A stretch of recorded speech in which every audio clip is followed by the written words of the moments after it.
Okay.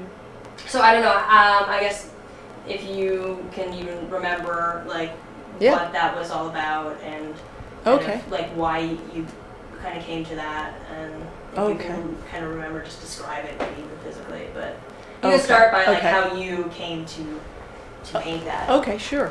Yeah, for Christmas, my Glasses. Oh yeah, Because they'll just appear. Okay, sure. Yeah. For one Christmas, my father and stepmother had given me a book on Graceland with all the different beautiful color photographs of the mansion, and I especially loved the way that Elvis's girlfriends had come along and one by one kind of redecorated the place, and my eyes were caught on the pool room with the kind of canopied fabric coming down, a la 70s, you know, kind of hippie stuff. And I just loved that. So that was my setting for my next painting. I knew I wanted to paint Elvis in there. And I'd been thinking a lot about obsession around that time. I had become obsessed with a boyfriend who was very less invested in the relationship than I was. So here again, I mean, the painting was kind of autobiographical.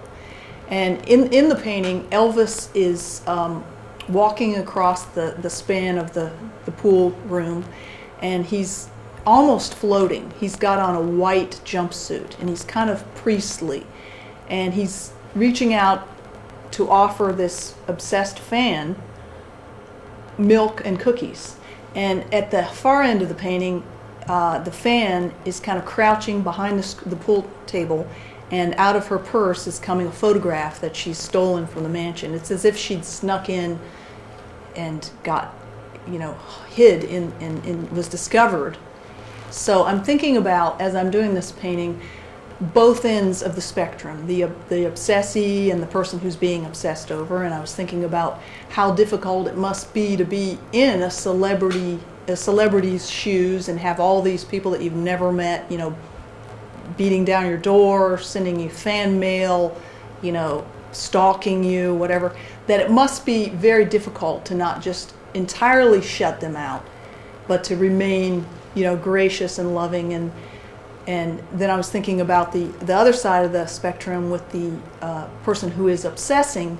And in her situation, she had become kind of like an animal. You know, she's crouched down. She's a little bit less than human. She's a little bit, you know, she's put herself in a position of kind of an odd position.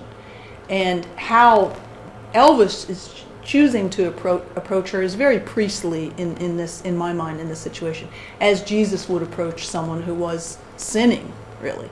Sinning against, I mean, in a way, this woman is sinning against Elvis because she's invaded his private home and stolen a picture of him and, you know, this kind of thing. And outside, the last part of it is that outside the doorway, Elvis's mother is standing in a profile and looking into the room, trying not to look, but looking, kind of looking over her boy, making sure everything is all right and that he's safe.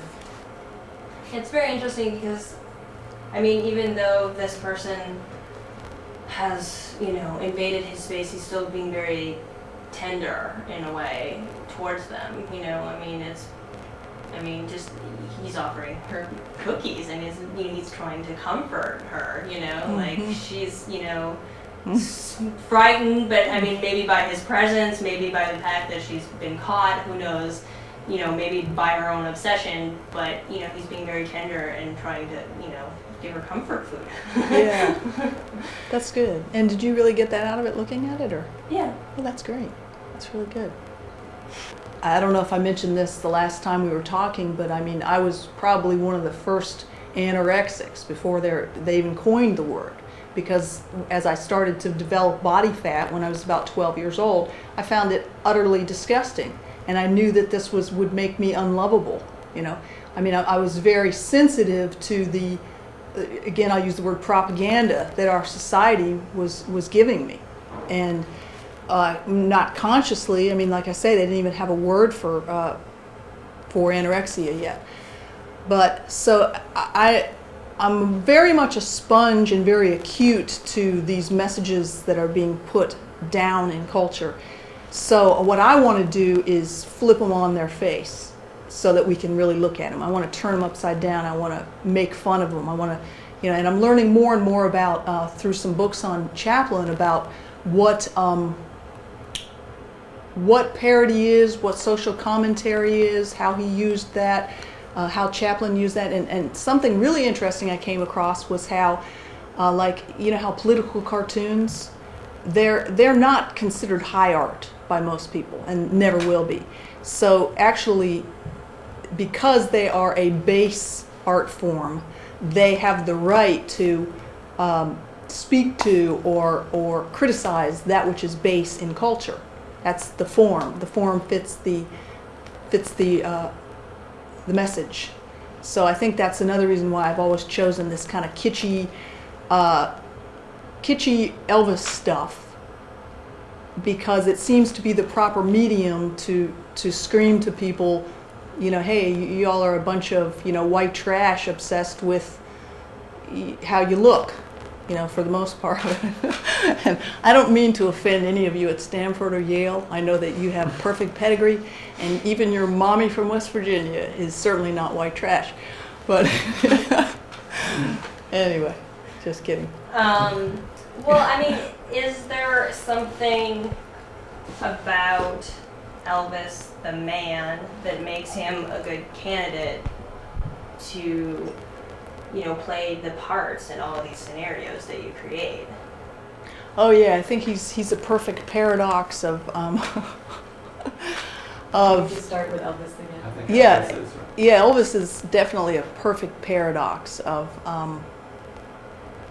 kitschy and glamorous. I mean, he managed to straddle all the worlds. He went into the juke joints and black culture and brought that out and said, look, isn't this exciting, to the white little kids who knew it was there, and he fused them both together, for which, of course, the blacks have every right to dislike Elvis, because he was just this pretty white face who sang like a bird, who could go infiltrate their culture and rubber stamp it and then make it all okay and get popular and make millions of dollars with it.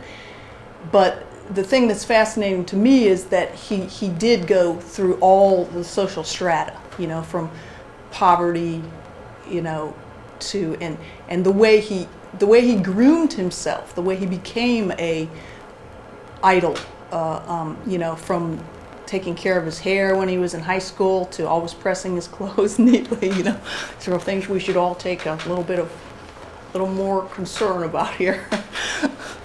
But then how he became what he had hoped to become, this incredible icon, how he somehow instinctively knew how to get there is even interesting to me.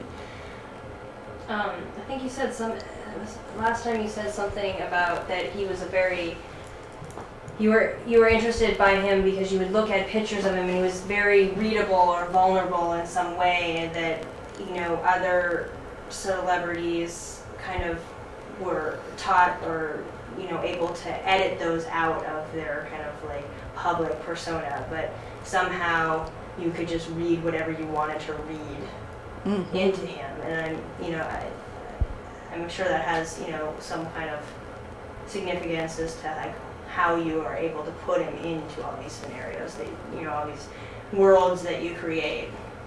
Mm-hmm.